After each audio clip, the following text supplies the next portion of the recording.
முருகனுக்கு ஏன் சரவணன்னு பேரு அப்படின்னா, சரவணன்னு சொல்லுவோம் முருகனை. சரம் என்றால் தர்பை, வனம் என்றால் காடு.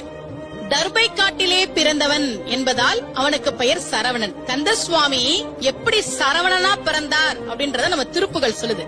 சக்கர பிரசண்டகிரி முட்டக்கிழிந்து வழி பட்டுக்கிரஞ்ச சைலம் தகரப்பெருங்கனக சிகர சிலமும் எழுத்தனி வெப்பும் அம்பும் என் திக்கு தடங்கு வடும் ஒக்க குழுங்க வரும் சித்திரப்பதம் பெயரவே சேடன் முடி திண்டாட ஆடல் புரி வெஞ்சிரு திடுக்கிட நடிக்கும் மயிலாம் பக்கத்தில் ஒன்றுபடும் பச்சை பசுங்க ஒரு பத்மபதம் கமிழ் தரும் பாகீர சில யோகேஸ்வரனுடைய பரம உபதேசம் அருவி கைக்கு செல்லும் சரவணத்தில் பிறந்த ஒரு கந்த சுவாமி.